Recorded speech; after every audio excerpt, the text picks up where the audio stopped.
rolling, and we are ready when you are. Fantastic. Ready to go. Thank you. Good afternoon. This is the City of Morro Bay City Council special meeting. It is Tuesday, October 26th, 2021, 3:30 p.m. This meeting is being held via teleconference. Pursuant to Executive Order number N08-21 issued by Governor Newsom on June 11th, 2021, this meeting will be conducted telephonically through Zoom and broadcast live on cable channel 20 and streamed on the city website. Please be advised that pursuant to the executive order and to ensure the health and safety of the public by limiting human contact that could spread the COVID-19 virus, the Veterans Hall will not be open for this meeting. And if we could establish a quorum, please, Madam Clerk. Thank you, Mr. Mayor. Councilmember Addis? Here. Councilmember Barton? Here. Councilmember Ford? Here. And Councilmember Heller is absent, and Mayor Heading. Present. Thank you. Councilmember Heller contacted me earlier, had a family health issue, and will not be able to make it this afternoon, but we'll be here this evening. So we will proceed. We do have a quorum. Go ahead and call this meeting to order. And I believe we have promoted our panel. The format, before I go to public comment for this afternoon, we'll start with the Planning Commission. We have 5 members vying for a seat on the Planning Commission for a term ending January 21st, 2023, January 31st, 2023. One candidate decided not to continue. That was Dr. Garcia. So if you'll make that note in your packet. And I'm going to go ahead and just give you instructions and first welcome our folks that have applied for the Planning Commission. It is a great honor to see such esteemed folks who have applied for this important position. And we're grateful to those of you in our community that have considered serving your community in this capacity. It's a great honor to be here as your city council, and just know that this council so appreciates all of the input from our advisory boards and commissions in aiding us in making important decisions as we guide the city. So I just want to say up front to each and every one of you, relax, take a deep breath, no real hard questions, and welcome you this afternoon. We will start, however, with public comment, and I'm going to ask if Dana, is there any public comment, or I should say Highland or Anthony, any public comment at this time? Thank you, Mr. Mayor. We do not see any raised hands in the queue at this time. Okay, I will go ahead and close public comment, and I'll bring it back to council. We have Matthew Davis, Chris Dent, Asia King, Malcolm McEwen, and Eric Vincent with us today. And I think they're all promoted, right, Dana? They're all with us, it looks like. Yeah, one moment, almost. Almost.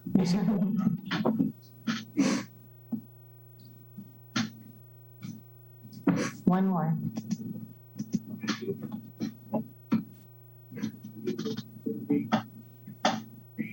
There we go. All right. Welcome, ladies and gentlemen. I hope you heard my introduction of thanks and gratitude for applying. We take these appointments very seriously and certainly appreciate the input from our commissions and boards in our community. The process this evening, or this afternoon, I should say, what we'd like to do is just ask each of you to give a 1-minute introduction. We do have the information that was contained in the packet. Thank you for filling out the application and sharing with you the answers to the questions, and some of you included your CVs or resumes. We appreciate that. We'll go ahead and let you take 1 minute to introduce yourself, and then each council member We'll ask one question for each of the 5 applicants. That's the same question, not different questions. And I'll try to rotate it so that the same person doesn't have to go first every time. So I'll try to keep score as to who went last. And if I mess it up, scold me and tell me that it's too soon for you to go, and I'll rearrange it. The answers to the questions, about a minute and a half. If you go over, we're not going to punish you or scold you. If you go for 10 minutes, that could be a real problem. But no, we'll go 1 minute with the introduction and a minute and a half or so for your answers. And then council, after the completion of the interviews, I will seek a motion for approval of your candidate of choice. And if that motion gets a second, we'll move forward with discussion on the motion. If the motion fails, then we'll move to another motion. That's the way we're going to be doing it this afternoon. So I just wanted to be clear about that. And I'll also try to not put each and every council member on the spot by going first each time. I'll try to mix you guys up as well. So with that, welcome to everybody, and we appreciate you being here. I'm going to take it in order of what I have on my list, and maybe start with you, Mr. Davis, Matthew Davis, welcome. And maybe if you could give us a 1 minute introduction as to who you are and why you're interested in the Planning Commission. Welcome. Absolutely. Thanks for taking the time. I know it's a busy day today. There's lots on the schedule this afternoon for you all. My name is Matt Davis. I'm 32 years old. I've lived here in Morro Bay for the past 12 years. I moved here to go to college, started at Cuesta, pursuing a career in journalism, and quickly found out that wasn't the route I wanted to go. And so started pursuing a career in drafting, land use. And luckily, my career, I crossed paths with a man named Bob Kreiser, who's been a local contractor here for a long time. And I was his design project manager for 5+ years, running the Kreiser design end of his 2 businesses. And during those 5 years, I designed many residential projects, some commercial projects. I was the project manager on dozens upon dozens of residential projects going through Morro Bay City, SLO County, Pismo Beach, essentially every planning and building department in this county I have interacted with at some level. And during that time, I got to spend a lot of time with Morro Bay High School students. Every summer we'd have some interns, and I was directly put in charge of training those interns every summer, and it was a blast. One specifically, his name was Cian. We had a lot of fun together. I hand drafted a commercial small little smoothie shop. I think it's still down in Embarcadero, Goddess Goods. And then he proceeded to do the digital drafting, and I acquired the permit. That was just a really fun experience to go into that smoothie shop together and hand him a big roll of plans and say, good job, bud. And Kreiser, after leaving Kreiser due to the pandemic, I just needed to take a minute. A lot has happened, needless to say. And after that, I found that the county was hiring in the planning department. So quickly joined them, as I'd worked with everybody in there before and knew that they were needing good people. So I spent 6-7 months at the planning department, learning even more and assisting during, this weird time during COVID. And once these COVID measures kind of laxed a little bit, my wife was back to work in person, and we found ourselves in kind of a financial crunch when it came to childcare versus working. And so that's why I have started this endeavor of creating Davis Planning Solutions, LLC, and it's been going very well over the last 2 to 3 months, doing essentially what I've always been doing, design, permitting, liaison to planning and building departments over the last 5-6 years. And so now I've got time to watch the kid and make money. But yes, thank you for taking the time to do this. I too feel as though this is an honor to be just as a panelist to have a shot at this. Great, thank you, Matt. Appreciate that. And Chris Dent. Chris, if you'll give us about a 1 minute introduction, please.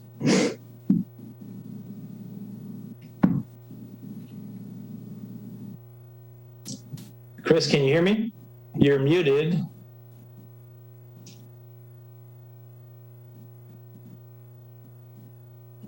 Dana, we have promoted Chris? Yes. Okay. Chris, can you hear me? He unmuted himself for just a moment. Okay. Oh, there we go. Chris, can you hear me okay? Yeah, how's that? That's good. Did you want to turn on your camera? It's up to you. Thought it was on, so you could tell it. Here we go.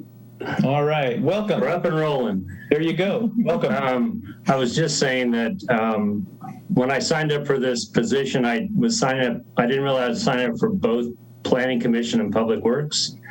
And when I looked at the resumes on the Planning Commission, I thought these people were super qualified compared to me. And so I was going to withdraw from this particular job description and wait for the Public Works, if that's okay. That's absolutely good. Yeah, Chris, no problem at all. Appreciate your honesty with that. And so we'll bring you back in when we do the Public Works Advisory Board, which should be in about 20 or 30 minutes. Very good. Thank you so much. All right. Thank you, sir. That brings us to Ms. King, Asia King. Welcome, Asia.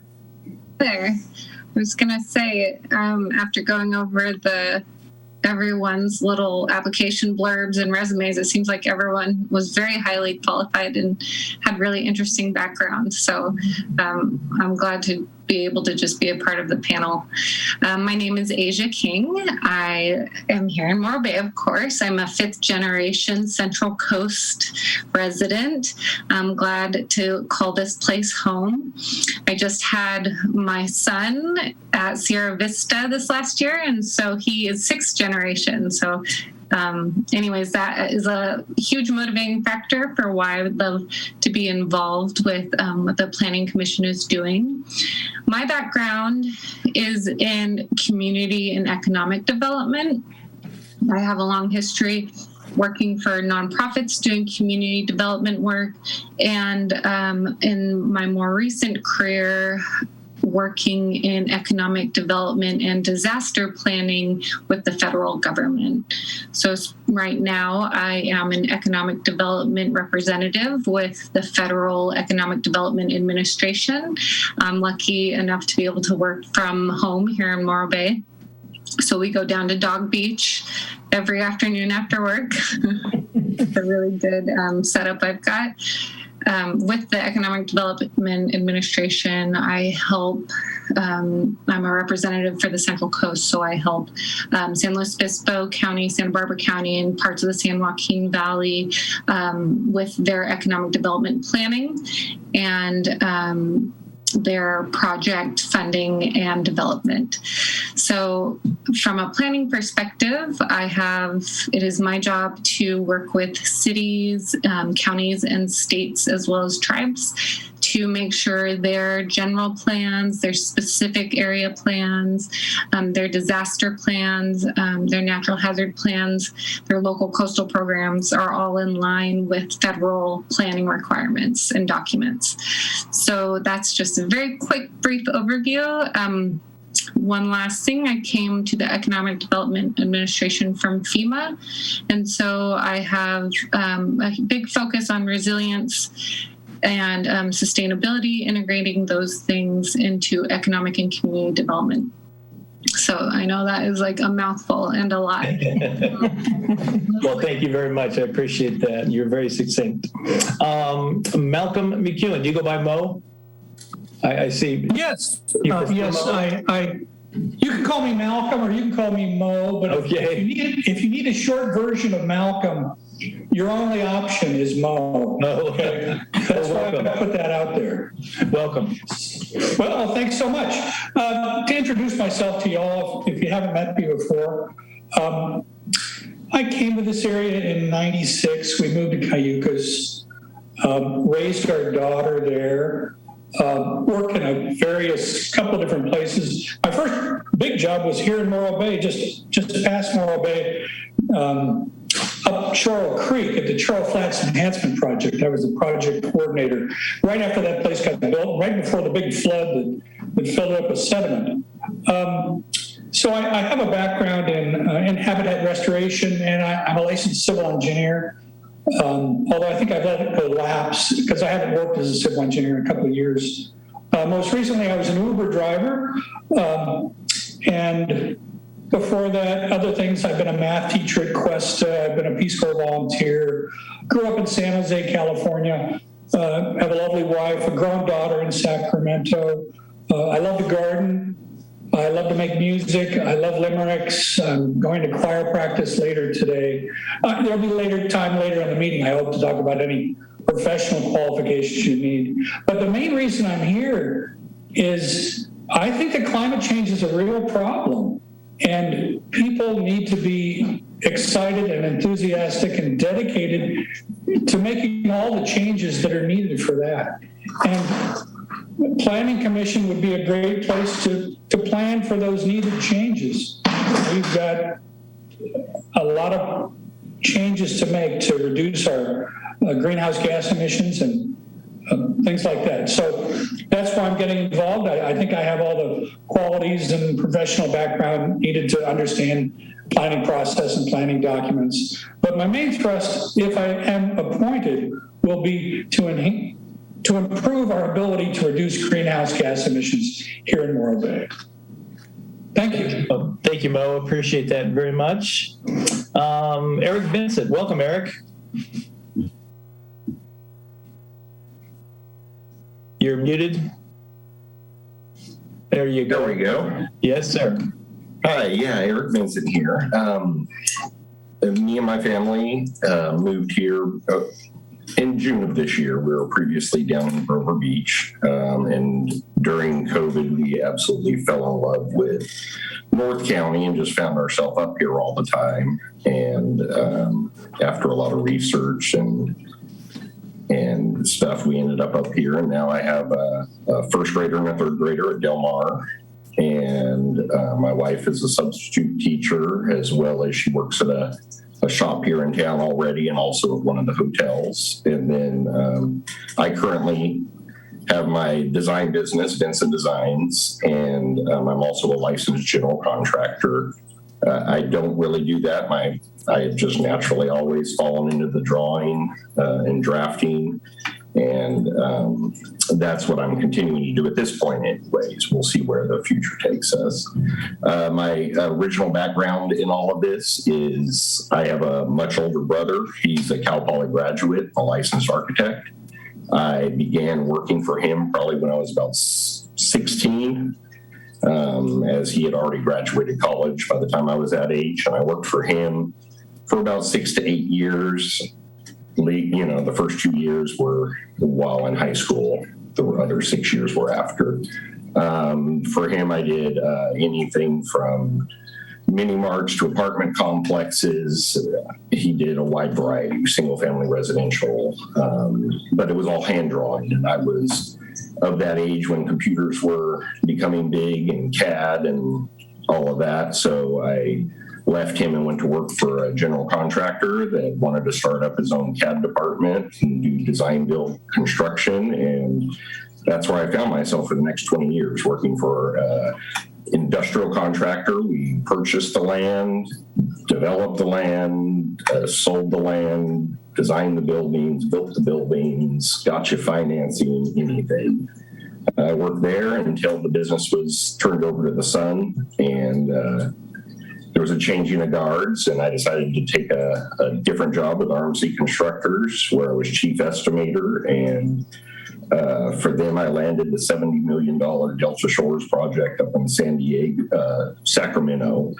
That was the company's largest job ever. It was a design build project, no plans, anything. It was a maximum guaranteed price, and probably one of the scariest things I've ever done in my life. But they landed the job and they did very well on it, so all's good.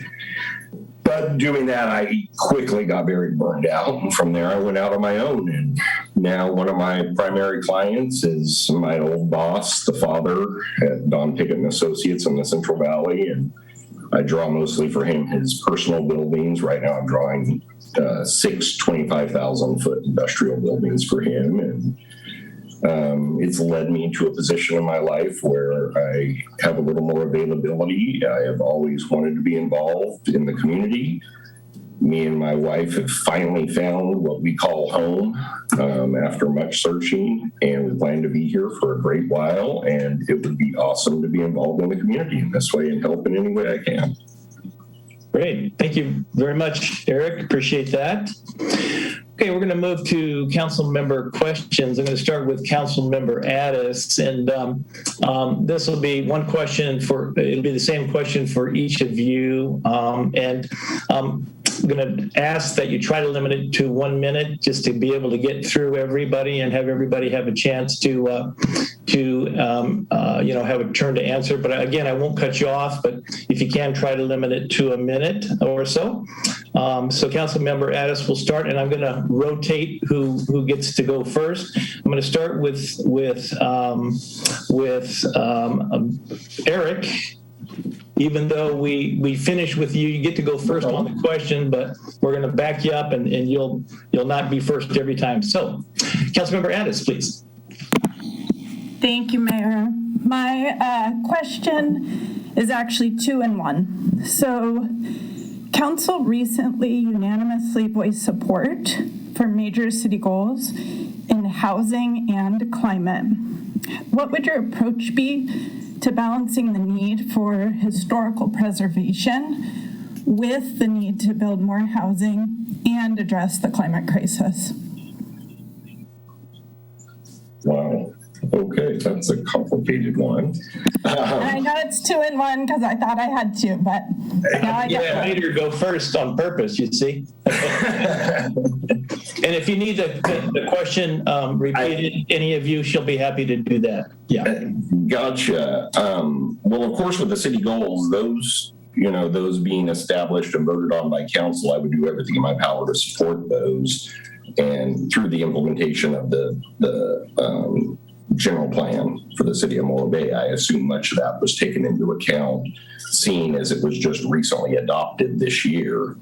As far as historical preservation and residential, if you're speaking of true historical reservation, I do have some experience in that, and that gets into a really sticky situation because trying to change a historical building in any way, shape, or form, it's like pulling teeth, quite frankly. So to bring it up to energy codes and everything else is really, really difficult. Coming from the Central Valley where it's 100 degrees, obviously there were exceptions given on meeting energy codes and stuff like that in order to preserve the historical character of the building. All the historical commissions there felt it was more important to keep historic over climate change. Here, I have not heard what the public perception is, nor the council's perception, and I would defer to them to sort of guide me as being a newcomer. But I'm not here in any way, shape, or form to make waves, but more just to support and try to implement what the community has. They voted for you, it goes down the line, what the community has spoken for. Does that kind of answer the question? Okay. Okay. Thank you, Eric. Appreciate that. Mo, let's go with you next. And do you need the question repeated, sir? Well, let me repeat it back to you and see if this makes sense. What I'm hearing is that a need for affordable housing, climate change, and historic preservation, and how are those three balanced? And I suppose what you'd like to know is where my priorities lie in those areas. And let me just say about historic preservation, I do believe that truly historic and significant structures should be preserved and utilized as best they can. I think in a lot of cases, I tend to disagree with some people on the extent of what should be considered historic and should be preserved. In terms of housing, people keep making babies and they grow up and they need places to sleep. And so we need to keep growing our places for people to live, and I'm all in favor of making places smaller and more affordable. And I think in terms of climate change, I think transit is another area. So much of our space seems to be devoted to parking. And if we could get away from that beautiful or horrible thing we call the automobile, the more we can, the more space opens up for pedestrian use and housing. So that's where I come in on this. I hope that answers your question, Don. Great. Thank you, Mo. Appreciate that. Asia, we'll go to you next. And again, do you need the question repeated? I think I have a grasp on the question. Like Mo was saying, the intersection of sustainability, housing, and historical preservation, community preservation character. I, as a trained city planner in the last 5 years, of course, I'm on the density trend. I think that there is a way to use density without having to build really high up. I think there's a way to use density to fulfill all three of those goals. I look at what the state of California is mandating with density, looking at how to use ADUs, how to use incremental development or next level up development, how to get affordable units, smaller units or more units on a parcel. Without compromising community character, which I believe will also, preserve the historic buildings and the historic feel of the downtown area. So I'm a strong proponent of looking at how parcels can be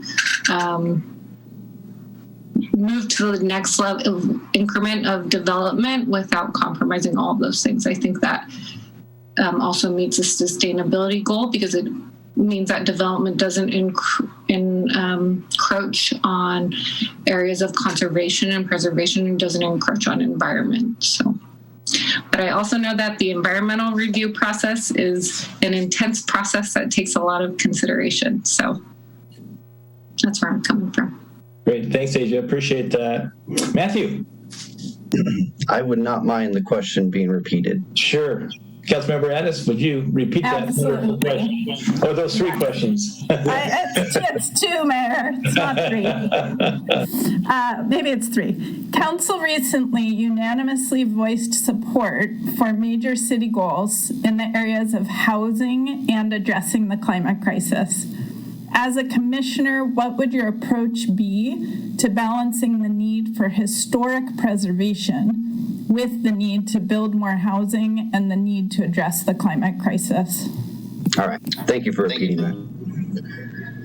So I think currently the city has a pretty good setup when it comes to preserving historical importance. When you go in to submit plans for a house that potentially has any historic quality, the city requires a state licensed historian come evaluate that property. I think that is a great thing and should be just kind of a blanket deal. The house I live in right now, it's 105 years old. It's a little tiny hunter cabin that once was down by the water, was moved up here. It's sitting on stilts. It's amazing to me. It's lived through the earthquakes that it has, but it's great finding, these old horseshoes in my yard and being like, where did that come from? And how long has that been sitting here? And it's still sitting on my porch. When it comes to density and climate change, I do love what the state has implemented in making sure that, solar offsets are required and we're always trying to make appliances and fixtures more efficient. But one thing that's hard to get back is water. Everybody uses water. How do you say, hey, can you put panels on a roof that's going to replace your water? That doesn't really exist right now. But one thing that is tandem with the housing that was a project that Bob Kreiser and I were pursuing, and he still is, we met with Bruce Gibson on this and Kerry Brown, and it's hopefully going through the process. It's a 5-acre parcel in Los Osos. And basically, we had broken up this 5 acres into 4,000 square foot parcels with some larger condominium type apartment buildings. And the idea was, this was a term Gibson came up with, and we've since ran with it, next gen housing. There's somewhere in between affordable housing, needing a cheap place to live. There's somewhere in between needing a house. And then there's the working individuals, very much like myself and others on this panel, who it's a little more complicated. You need room to grow as a family. You need room to do some things. And so creating these 4,000 creating what we call a village. And there's a couple parcels in Morro Bay that aren't quite 5 acres, but fit that kind of idea. And historically, we love our RV parks. We love our mobile home parks. It's kind of a very similar setup as that, just instead of an RV, you have a stick-built home, or maybe it is a modular, whatever brings that price down. And you buy these lots so that it's also a stepping stone. You have an agreement, an HOA, some type saying you live there for X amount of years, then you can sell it for X amount above listing or whatever it prices for. So not only do you have affordable housing, but you have a way to progress. You have a way to step up and grow with your family. And then with a little extra, solar is required. But one thing that there's two things I've always been very excited about. Water reclamation from the air, we have a lot of moisture in our air. The humidity here is insane. And I know some local people on a residential private level who are creating their own water. They create their own drinking water from pulling the humidity out of the air. It goes through a whole process, and they're comfortable enough to where they're drinking it. Their whole family is using this. And so that is a technology that exists in more extreme conditions like deserts and things like that, where they have to be real creative. But we're finding that maybe historically we live in a desert. We live in a Mediterranean climate, which is kind of like a desert. So some type of water reclamation like that on top of these small working class villages that have an HOA that work together, and the infrastructure for these also being pulled off of potentially, water reclamation and solar, everything, zero emission, canceling out everything. And the second fold of that is it's kind of a controversial thing in our county, but it is something that has a ton of value when it comes to battling climate change. And it's industrial hemp and its ability to clean soil, its ability to be a renewable resource for paper, so many things. You could get me going for a very long time on that, and I won't go into that. But I would love to see the city kind of embrace what the county has pushed away and done a scorched earth process with when it comes to industrial hemp, because I truly believe if there was a Band-Aid for everything right now, that would be the route taken, that we would be very surprised to find what we can do to actually battle climate change, not just learn to live with it and postpone it. Good. Thank you, Matt. Appreciate that. Okay, we're going to go to Councilmember Barton. And one question, same question for each individual. And if we could start with Mo this time. Mo, we'll make you number one this time. Councilmember Barton, please. Well, it's going to be tricky. Everybody has such a wildly different background. I've been intrigued with all the answers and taking lots of notes here. So let's see. It was Mo, right? I'm sorry, I'm flipping through my pages. Same question for each person, not right. Different. Yeah, right. Right, I know. Okay, so one of the things, and we just touched on it, but one of the things that is a hot topic in Morro Bay is affordable housing, and how do we reach our RHNA goals for producing affordable housing, and what do you have to add to that topic? That's a big puzzle. I think that we live in a larger economic system where a lot of those things are outside of our control. This is a very desirable place to live. Population increases, that's going to keep driving prices up. I believe allowing for secondary dwelling units, which I believe is already going forward, is one way. Generally, I would say smaller homes, smaller ways to live that take up less space. And again, back to what I said earlier, if you can make transit a real viable option and reduce the need for parking, reduce the need for a car, that will help in that direction as well.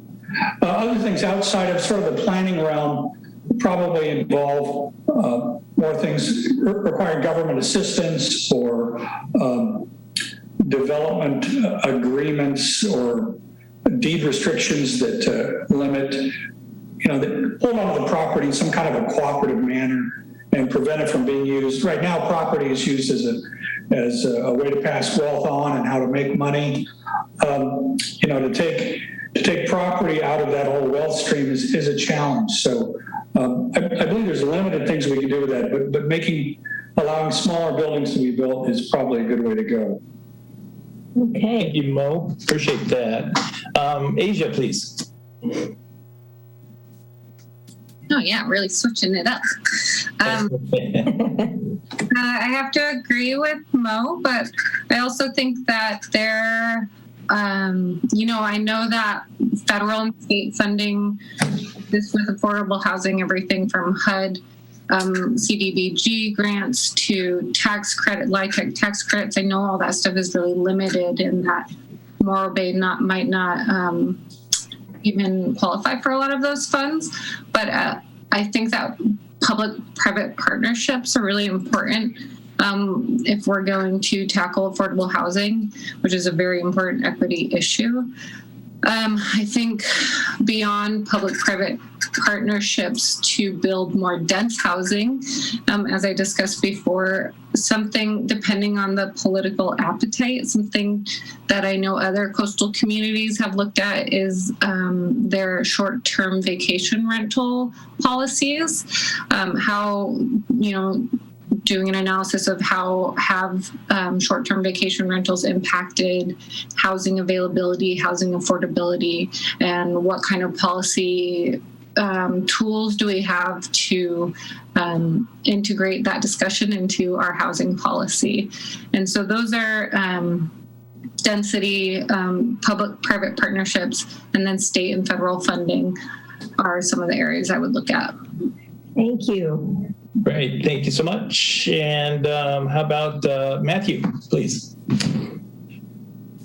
Sure. Yeah. I appreciate that there's multiple questions for this because it is such an important issue. It's one that I've honestly just been battling my entire adult life because, to be quite frank, as experienced as I am, as well as my wife and I do, if I didn't have the landlord I have right now, I probably wouldn't live in this county. And that doesn't come from lack of opportunity, lack of experience, lack of skills. I find myself in a sector that is paid well, and it never seems to fail to amaze me how expensive real estate is here. And elephant in the room, COVID, the last 2 years, just wow. I've experienced mass amount change in my neighborhood. The last month, the house across the street from me sold, the house next to me sold. And so in 1 month, I've had 2 new sets of neighbors. And that's happening citywide. We have a lot of new people coming in. I think that recently with revised plan for the vacation rentals, that is a great beginning to kind of addressing this, because what is California's big problem with the housing market? Inventory. And you start bringing that scope in further, in Morro Bay isn't big, and we have a lot of vacation rentals. And so then the inventory gets even smaller, to a point to where really for a working class individual, there really is no inventory in Morro Bay that exists. You're going to spend $500,000 beginning on something that is very old and requires a lot of work. So it is very complicated. I agree with all the answers so far that have been given. It's very important that vacation rentals are controlled and honestly, maybe into my opinion, further than they are now. It's not hard to find the vacation rentals that aren't vacation rentals. You rent it out for 29 days, 30 days, $6,000 a month. It's not hard to put A and B together and say that's a vacation rental with a different name, and it falls into this gray area that really there's no jurisdiction on. So I really would be curious about that, finding that little gray and seeing the exact number of Morro Bay of how many of those exist. So $6,000 a month of rent, full-time rental. We know that's not a full-time rental. And we know that the real estate agents in our area have been here a long time and are also savvy to land use policies and are able to navigate it well. It's a very complicated issue that you don't want to take away, like people were saying, the property out of your wealth stream. You don't want to take away property rights. At the same time, we have to address the fact that the city's growing, room is becoming harder. So I am a big supporter of these mini villages, this working class, next generation housing. The people who right now in the future will be the John Headings, the city councils, the people who need to be here so that this community can continue to grow and be the way it is. If working professionals keep rotating out and leaving, then it leaves kind of a city that's a shell or a husk of a true community. Sometimes Morro Bay can echo that.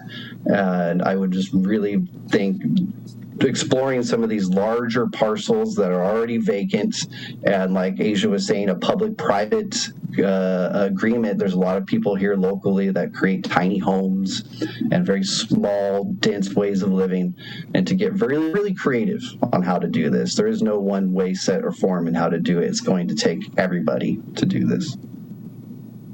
Thank you, Matt. Eric, sir.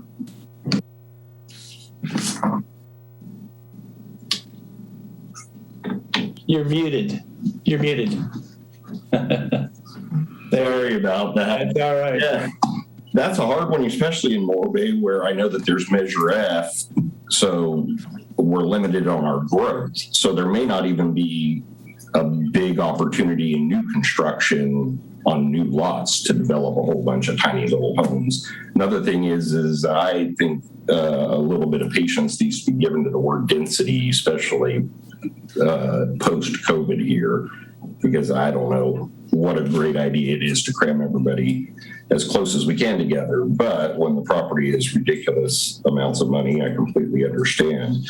It is going to take a public-private partnership. I think the city's going to have to step up to bat with some sort of incentives, development incentives, because the fact is it all relates to cost. We know that the developers are going to make X amount of money, and they aren't going to build it unless they can make X amount of money. So in order to do that, you got to get prices down. Materials, it's not going to happen. They're through the roof. So what do you have control of? Not a lot. You have control of fees, maybe some sort of tax credits, any incentives that you can think of. And the ADU, it's one of the best things you can do to give people the opportunity to make a little retirement money and have another residence in the back of their property. And that's really probably going to be the best bet for Morro Bay. Maybe even so much, I know that some cities have even implemented almost standard plans to where they can be immediately permitted, whether they be 20 by 20. If it fits on your lot, you just sign away and pay your money and walk out of there with a permit to go build your ADU in the backyard. So there's lots of ideas, but they're going to have to be outside of the box. I don't think that any normal, just building anything is gonna, here in this area, is gonna be affordable. That's for sure. Thank you, Eric. Appreciate that very much. Go to Council Member Ford now, and Asia, we're going to start with you. You get to be first this time. Council Member Ford, welcome. Thank you, Mayor. I just want to say something really quickly before I move forward with my question, but I just want to congratulate all of you for applying for this position. I was a planning commissioner before I was appointed to city council, so you'll be filling the vacancy that I left. And I just want to say, to any of you that do not get appointed today, please do not be discouraged. You're all well qualified, all of you, including Chris. All of you are well qualified, and just the fact that you are willing to step up to do this for your community, for your city, is incredibly important and honorable. So I hope that you come back when there's another vacancy for an advisory board committee and that you apply again. So just wanted to put that out there before I read my question. Yeah, of course. Okay, so my question is, as a commission, how can you positively influence diversity, equity, and inclusion in the planning process? Now, it's kind of a tricky one there, but I'm curious to hear what you all have to say. Sure. So I think that how planning processes typically work, especially in the time of COVID, it's been hard to do things in person. A lot of things are online, but that creates a lot of issues reaching a diverse audience. And so I think some of the best things you can do for the planning process is hearing the input from the entire community. And this really has to be done in creative ways, especially with the pandemic. So going beyond virtual meetings, going beyond city hall meetings, and meeting residents where they're in their community, meeting them in their home language, whether that's Spanish or English, meeting them no matter their digital literacy, being able to come up with creative ways to get out into the public and actually engage with residents, no matter what part of town they're in.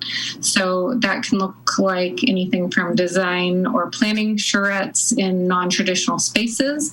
Maybe Shine Cafe holds a design charrette instead of the library, or maybe a design or planning meeting happens on a weekend or an evening where there's childcare provided by volunteers in the evening at the library or in the park on a Saturday during farmers market or in the Spencer's parking lot. I just think that as planners, we have to really get out of the box for our public engagement. And I think that's where I'll stop. Great, thank you. We'll go to Eric next, please. Eric. You got me. I was just thinking on that one. Sorry about that. I'm trying to write down, 1, 2, 3, and all that. I mean, Asia nailed it. Getting out in the public. I was thinking as I began doing a little homework and reading through the general plan and reading about, the community outreach that went on that, and thinking back to my past experiences with it. And it is unfortunate that so many times we request community outreach, but it never seems to really get into the ears of the community. And then they scream later on, and then you say, well, we gave you an opportunity, and they never even heard that you gave them an opportunity. So I do think it's very important. We have the farmers market, we have multiple events on the Embarcadero. I don't know what the right answer is, but I'm definitely game for jumping in and trying to find a way to get that message, because I agree it is missing, and it definitely does feel like a small group of people is maybe deciding the destiny of a larger group of people that don't even know that they have a chance to have a voice.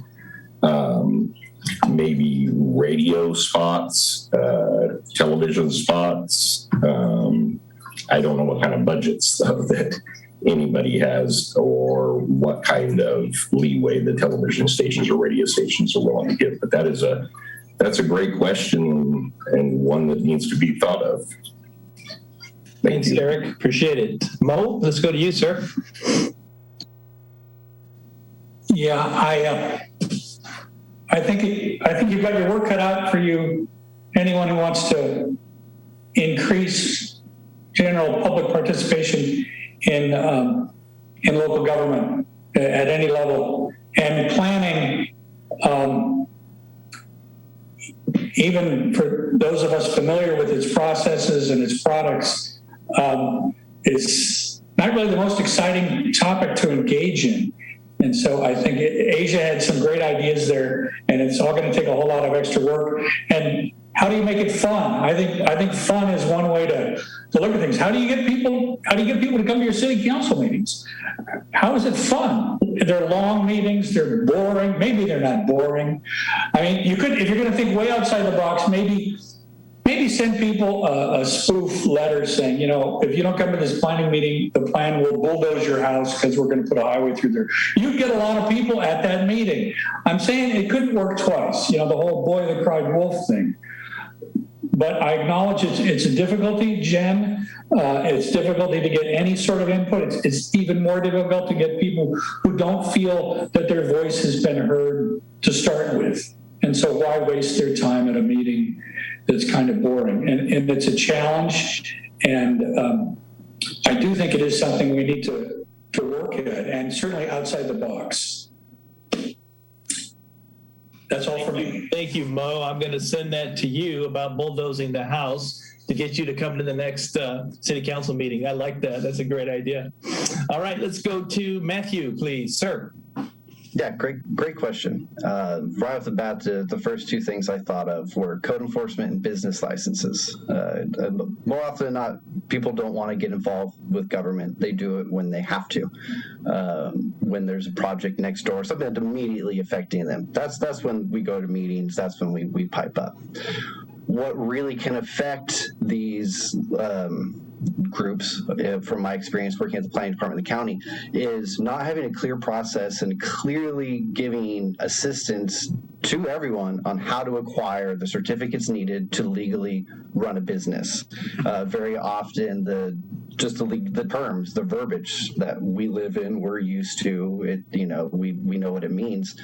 But when you're first reading an ordinance about what kind of business can I run in the house I own or the apartment I live in, it's daunting. It's not easy. Then you add COVID to it, and I can't just walk in and talk to somebody, and maybe I don't have internet at my house, and so I've got to go figure out how to do this, and I don't have a laptop, I just have a phone. Well, I can't do it on your phone. I have to have a computer. Those were things that on a day-to-day basis that I felt in the planning department and took it upon myself, even though we weren't taking people in physically, I would meet them in the lobby because I understood that problem that, hey, you don't have access to all the same stuff that I do. You need to have that access. We can't just have a blanket program saying, hey, get on the computer, go do something. Not everybody has a computer. Not everybody has the internet. Not everybody has a quiet space to just hang out and get work done. And the other one is code enforcement. I get passionate about this, so forgive me, but it's appalling how often code enforcement is unfounded, and oftentimes the reporting party is white and the party being reported on is not. It was appalling finding out how often that happened. And from working in code enforcement myself over the past 7 years, I've seen it happen firsthand. And so having a stage between a code enforcement case being created and the complaint coming in, there needs to be verification that this complaint is real. And it's not just somebody with ill intentions, which most of the time is the case. I've closed code enforcement cases on drywall being changed out purely because of a neighbor complaining on someone they don't like. It's infuriating and it's really hard. And then you have a letter in the mail that says you have a misdemeanor coming your way. And sometimes these are people who, any type of official person is a big deal, and now you're threatening legal action on something that is so far from actually being legal action. And so just understanding that people don't all have this, it's not an even playing field. We don't all live in the same type of house. We don't all have the same resources. And realizing that when government reaches out, those words have meaning, they have weight, and they really matter. And it can really cause a lot of stress and a lot of burden on people. And it's really unfortunate sometimes how that code enforcement is set up to where it's complaint driven, because that can really open the door to some nasty situations that shouldn't exist. Great, Matt. Thank you. So I guess it's my turn. This is a yes or no question. So don't need to give me any background because, man, you've had some great questions from the other council members, and I think we've got a really good idea of your background and who you are and what your thoughts are. But I'm just going to ask you this, yes or no, will SB 9, the California Home Act, help the city of Morro Bay, in your opinion, to become more affordable? And I should tell you who I'm going to start with, huh? Mo. My answer is I don't know. I don't know what SB 9 is. Fair enough. Fair enough. Matthew. I don't really think so. I think until there's like real rent control, kind of the same line with ADU. On paper, it's a great idea. Everybody gets, there's an extra house, but is there any control for me renting this one little thing for $5,000 a month? No. So until there's some type of program that says X plus Y equals C and you rent for this, there's no real control. It's a private industry. It's capitalism. It's what it's there for. It's my house. I'm going to rent it for what I deem it to be. So no. Okay. Eric. You're muted, Eric. You're muted. We didn't hear it. All right. I would hope so, but being a realist, probably not. I think similar to what Matt said is that I think COVID has proven that landlords don't have much problem with raising rent on a regular basis. I'm one of those people that is paying extremely high rent. I do so because and made that choice because I get to be outside almost every day of the year, and to me, it's worth it. Priorities, but no, sadly, I don't think it is going to help. Okay. Asia. Yeah, I do. Yes. Okay, thank you. I do see your hand, Mo. Did you have something to add before we close? I'd like to change my answer to yes. All right, okay, go ahead. Oh, you said yes. Did you say yes? Simple yes or no. My answer is a simple yes. Okay, great. Thank you. Appreciate that. All right. Hey, tough questions, I know, but we have a great group of council members and boy, some very knowledgeable candidates for our planning commission. Again, we're blessed as a community to have folks like you come forward and apply for this position. It's not an easy position, but one that is extremely important to our community. So thanks again for taking your time and being with us. And again, as Councilmember Ford mentioned, we have multiple other advisory bodies. So if perhaps you're not appointed to this body, please consider serving in another capacity in the community. So with that, council, as I mentioned previously, I'm going to go ahead and open it up and entertain a motion for approval of appointing an individual for the remainder of the term to the Planning Commission ending January 21st, 2023. Looking for a hand. Councilmember Addis, I see your hand. I'll move to appoint Asia King. But I just want to reiterate what both you and Councilmember Ford said, that I hope nobody sees that as a slight. I'm so excited by the entire panel that has applied, and I hope that each of you comes back. Councilmember Ford kind of alluded to this being her seat that we're filling, and I'm excited that we have people who are possibly equally qualified to former Commissioner Ford to fill that seat. It's a true honor to get this caliber. So I just hope each of you will stick with us, look at other commissions, come back, and we'll see if this motion is even seconded. Thank you, Councilmember Addis. I do see Councilmember Barton with a raised hand. Did you want a second? Yes, I'd like to second that. The entire motion, including the part about encouraging people to come back and apply again or apply for other seats as they open. This is an amazing group. So yes, I'm seconding your motion. So we do have a motion and a second to appoint Asia King to the position of Planning Commission for the remainder of the term ending January 31st, 2023. Any further discussion? Seeing no hands raised, I'll ask the clerk to go ahead and do a roll call vote, please. Councilmember Addis? Yes. Councilmember Barton? Yes. Councilmember Ford? Yes. And Mayor Heading? Yes. The motion carries 401 with Councilmember Heller absent. Welcome, Planning Commissioner King, to a very important job at a very important time in our city. Again, I want to thank you all for being here today and being part of the panel. And again, encourage you to consider other positions. We're lucky as a community to have you.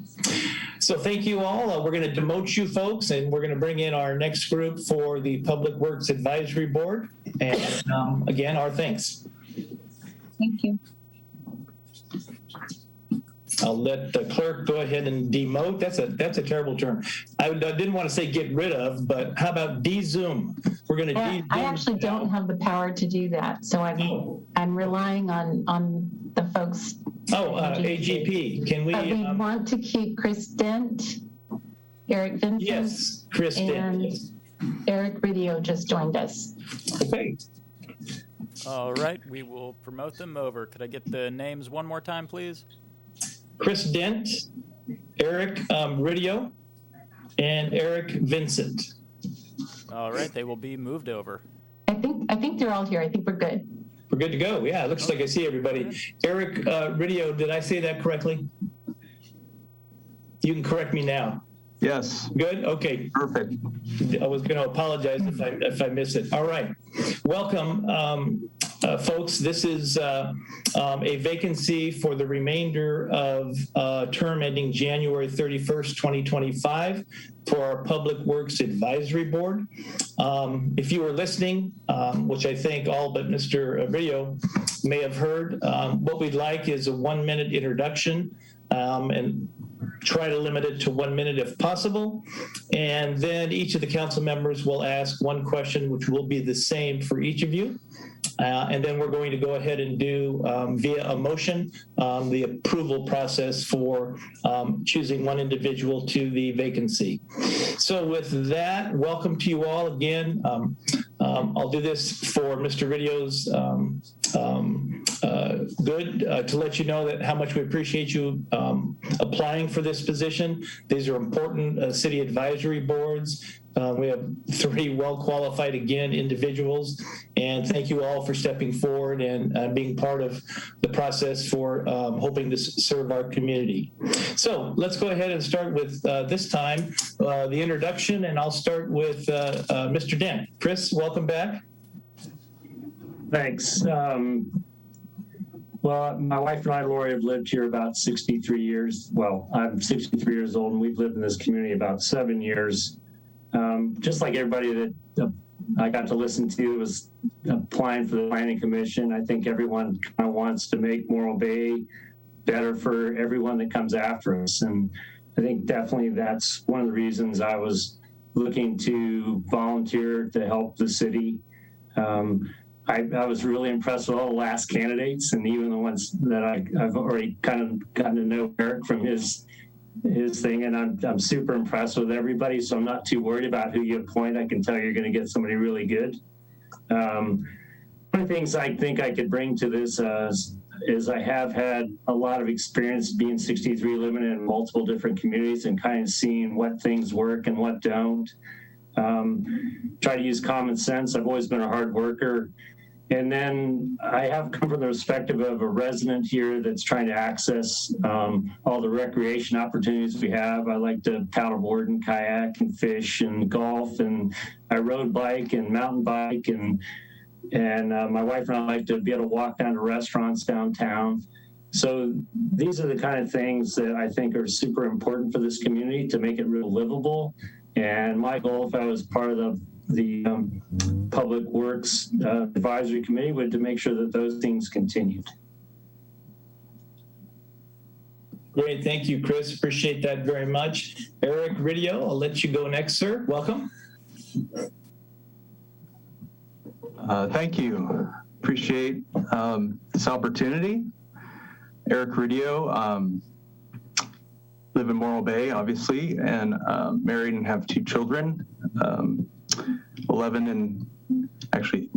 13 and 16. So been in Morro Bay just over 5 years as a resident on the Central Coast for about 7 or 8 years, but I did grow up in Santa Maria, California. In fact, I'm in my office in Santa Maria right now. I am a public works professional, so I'm my heart is in public works. I work for the city of Santa Maria as the principal engineer over capital and construction projects. So I think what I bring to this position is, first and foremost, compassion for public works servants and all public servants, and it's a very admirable thing to do and to be in. But as in construction and capital, having an idea of what things cost, what the process is to get things accomplished, and to get things done in a cost-effective and manner that is sensitive to the community's needs and the environment. And I think that's something that I would strive hard to do in this position. So, and I do want to, definitely say that I would support public works staff in any capacity that I could. So. Great, thank you, Eric. I'm going to go to Eric V. And Eric, we kind of know you, but kind of tell us why you're interested in PWAB as well. This was actually the first position I had started filling out for before Jen Ford left the Planning Commission, and that happened to pop up. So I was like, well, hey, send the same application over.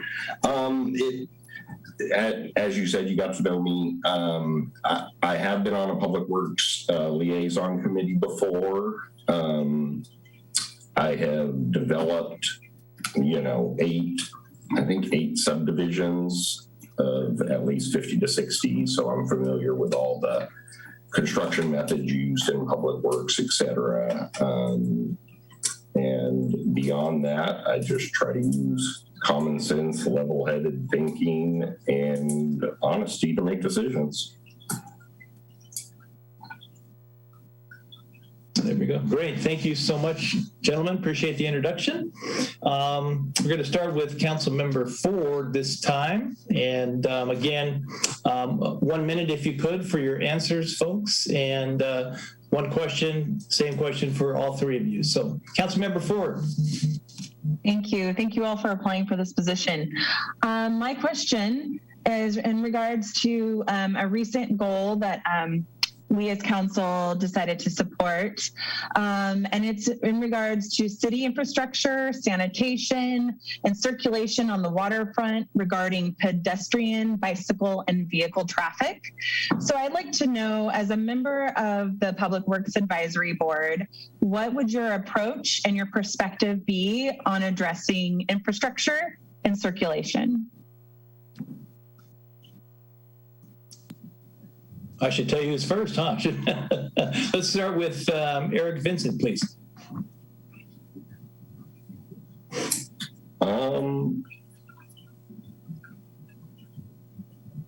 I honestly don't know right off the top of my head. Like I said, I am honest to a fault sometimes. I don't know what power that the Public Works Committee really has in regards to that. I know from personal experience that there definitely are some things in transportation that need to change in the city of Morro Bay, as I learned that pedicabs are not allowed in the city of Morro Bay. I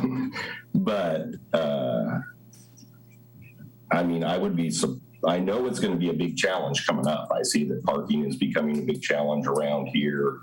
And I was just unaware that the Public Works Advisory Board gets that involved in that stuff, but that is really good if they do. And I would be anxious to look at all of those things. Sorry, I can't give you a better answer, Jan. Hey, honesty is the best policy. That's great. Thank you, Eric.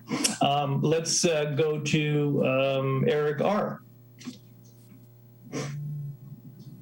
As far as circulation, I know that the general plan is being looked at, so that's obviously a big part of the general plan update.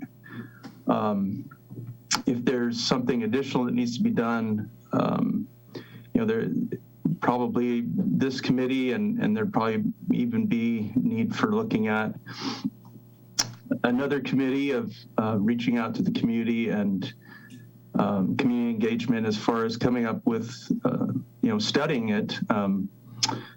Obviously, you need to identify funding source for that. So if there's funding, assuming there's funding, community outreach is probably the most important thing in making sure that you're hitting all aspects of the community to see what people are seeing out there, hitting events that are readily attended, and then talk to all the local businesses, all the stakeholders, forming a stakeholder group to kind of come up with some of the beginning issues that are involved with it. But I would say it'd have to be a separate study that'd have to come out and be funded and kind of vetted, at least at the initial stages. Great, thank you. Chris, please.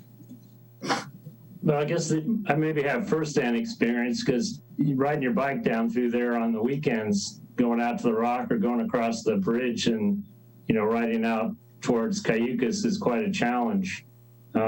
It's kind of a dead end down there at the rock. And so cars back up through there and there's not much parking for all the people that want to be there. And so it definitely seems to me it's an overly congested area. And if we could find a way to relieve some of that, it would certainly help out, I think, with everybody having a more pleasant experience. It's actually, when you leave the rock in the afternoons, like on Saturdays or sometimes even Sundays, it's a good 10 minutes in line there trying to get to the stop sign.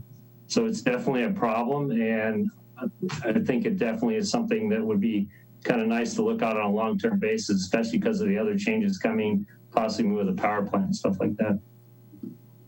Thanks, Chris. Let's go ahead and go to Councilmember Barton, please. Councilmember Barton, your question.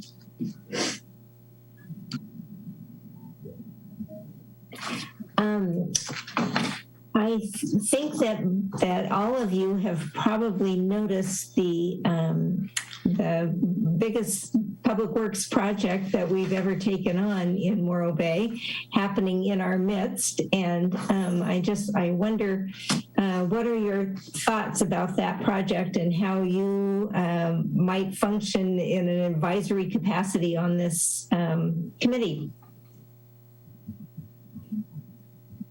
Good question, and let's start with Eric R. Yeah, I knew that question would come up. It's obviously the biggest capital project probably in the history of Morro Bay, or recent history at least. And water, the issues with water are just going to continue to get worse. So it's something that I personally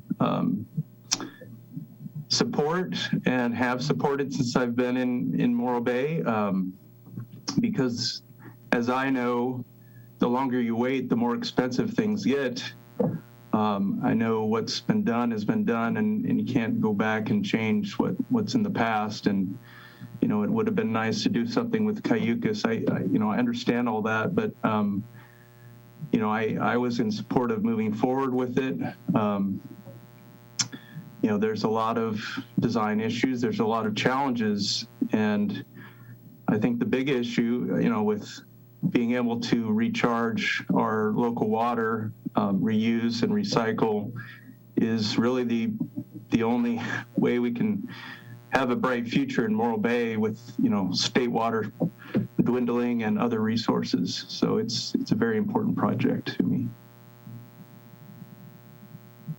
Thank you, Eric. Let's go ahead and have Chris. Chris. Well, I hope like most residents of Morro Bay, I'm definitely in favor of improving our infrastructure, and the sewer project was super important for next generations. I would definitely want to make sure that the project gets done in the most efficient manner that it can be, considering that we pretty much, have already leaped into it. So I think it's just a matter of making sure that it finishes out with the plans that we asked them to do. And so I would make sure that that was done. Thank you. Eric V. As far as that project, I think there's going to be a lot of holding of contractors' feet to the fire on this project, and I hope that the city is up for it and prepared for it.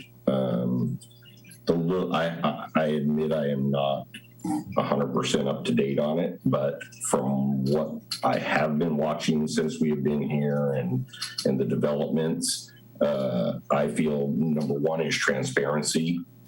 For whatever reason, I think that the public doesn't necessarily feel that there is transparency. I'm not saying that's how I feel. I'm saying from the little bit I've learned from being around the area already. So transparency would be number one, transparency with the numbers, right or wrong. If budgets are blown, let's admit to it and figure out how to fix it. And then, like I said, there's a lot of stuff going wrong on the project. And contractors are really, really good at making excuses and really, really good at hiding cost and really, really good at making you pay for it later. And hopefully being another set of eyes on that, I could be of some assistance in that regards because I do know some of those games. But that being said, everybody on the panel right now is amazing, just like the last panel. I love that the city of Morro Bay has hit a home run on this one, that you got 2 vacancies and you got 2 home runs. So anyways, with that, let's keep going. Great. Thanks, Eric. Appreciate it. Great. Let's go to Councilmember Addis. Your question, please. Thank you, Mayor. This question is not necessarily about PWAB so much as Public Works in general. And how do you think that Public Works can be leveraged to support children in Morro Bay and even possibly increase the number of kids that come and hang out here? And I ask this in the context of our elementary school having declined in population. So is there a way to leverage Public Works as a department to help improve things for young people and make it more attractive here? Great question. Chris, can we start with you, sir?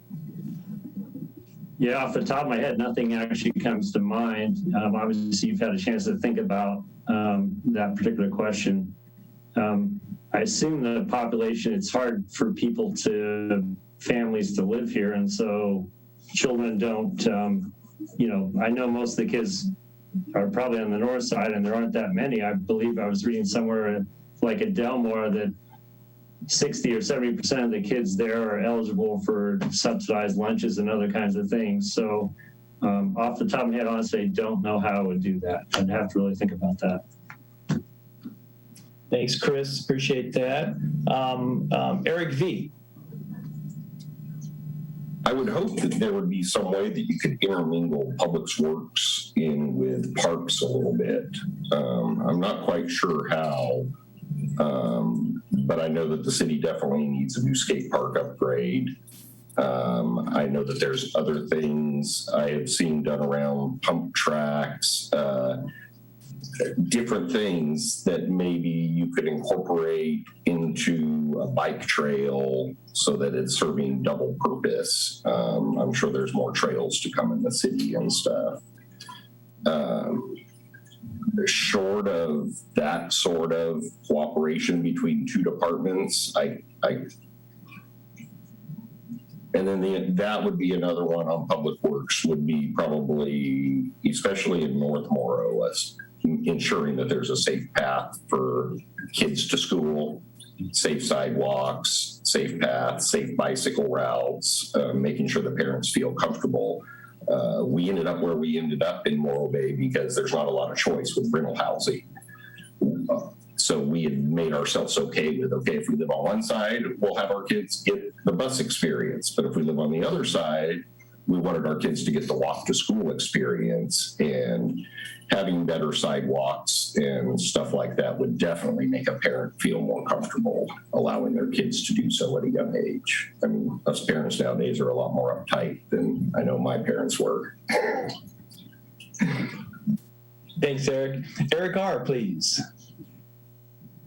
Yeah, I agree with Eric Vincent, a lot of what he said. Active transportation is key with Public Works going forward. Safe routes to school, getting folks on their bikes and walking in safe spaces, class 1 trails, different options other than, people riding on the surface streets, bike corridors.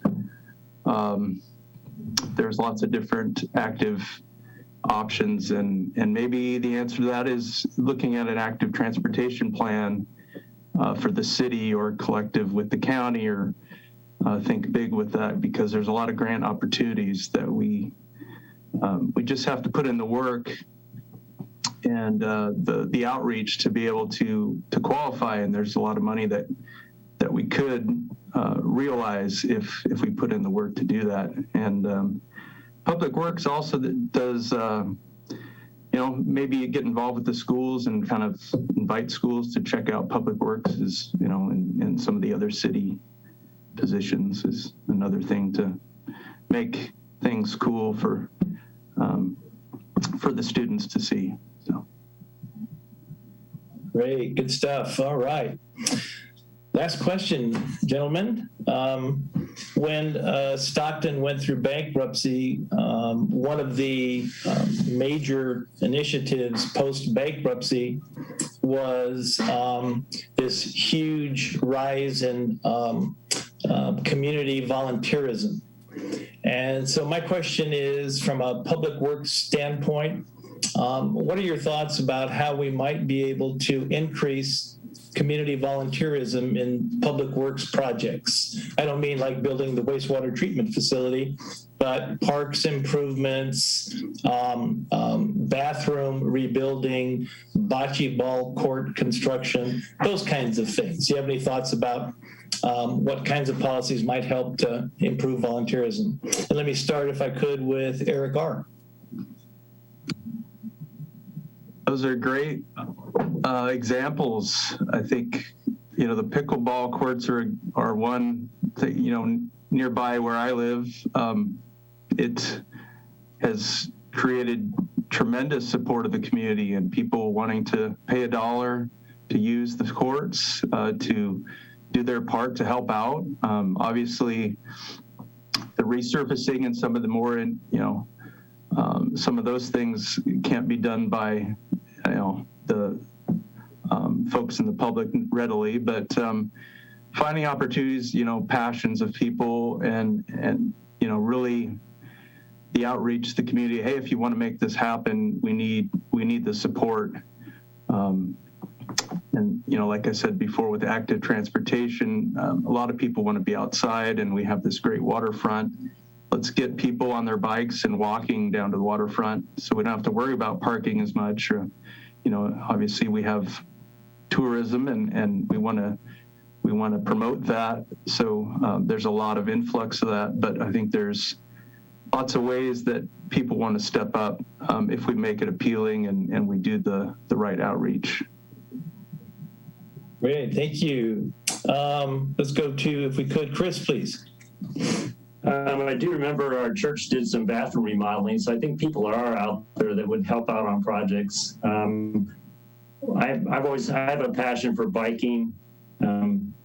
We always thought it'd be really cool if we could get, the bike path to go all the way out to Cayuga so you don't have to ride on the highway. I mean, it would be an awesome thing for us to be able to do. I think it would really get a ton of use if we could do that. And I think, adding more off-road biking opportunities is nice. We have a pretty nice run at the rock quarry, but as a couple of my friends said, there's some other nice roads. It'd be nice if we could have some right-of-ways or something to, for people to be able to safely ride bikes. There's definitely some dangerous places to go. And I think in public works with children or for adults, I think you need to have safe recreation areas, and biking is definitely one of them I would emphasize. Thanks, Chris. Eric V. I think and I could be wrong being new here, but it sure gets the feeling that the community is pretty awesome here. And I think if you ask, you would receive quite a bit. I do know that like Los Osos was just doing a median island planting, and I, as a Facebook user and Instagram user, saw that pop up plenty of times that they needed more help, and it looks like it went fairly well. Sometimes the biggest thing is advance notice. It seems like a lot of events pop up at the last minute. So if you are going to be asking for volunteers' help, just advance notice. But I think it would be pretty amazing what the community could do if asked. Also, just turn it into a party and everybody will be there. You know, get some live music, some food trucks or something, and ask for help taking all the kinks out of the walking trail along the waterfront or something. You know, make it a day event, shut down the road. I'm sure you would get enough residents out there to participate. But think outside the box a little.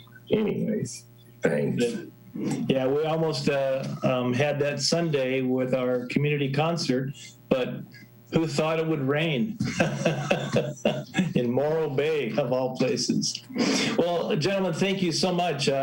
Great answers. Again, a very qualified group of individuals. We're so fortunate as a city to have people like you that have stepped forward. And again, as I said earlier to the other group, if you're not appointed to this position, please seek out other opportunities. They come up frequently. And we have a number of advisory boards that the City Council takes very seriously with regard to your recommendations and assistance.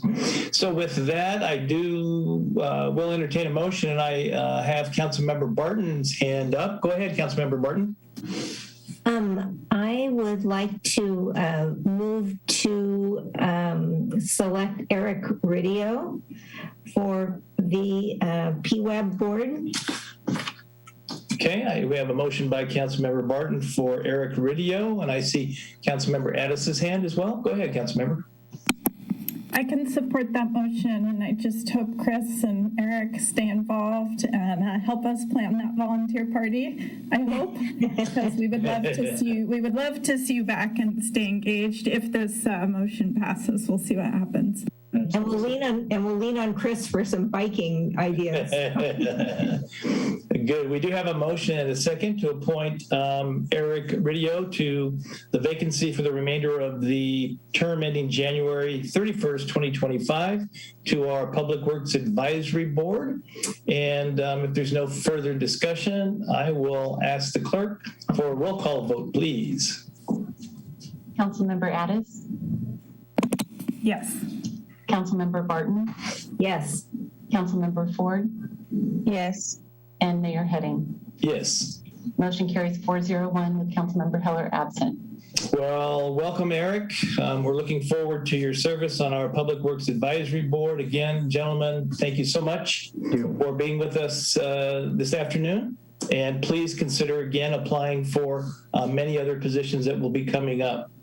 Thank you, council members. Excellent questions, and I appreciate your time this afternoon. With that, I'll adjourn this meeting. The next meeting of the Morro Bay City Council will occur in 35 minutes this evening at 5:30 p.m. Thank you. Have a great evening. We'll see you a little later. Thank you. Thanks.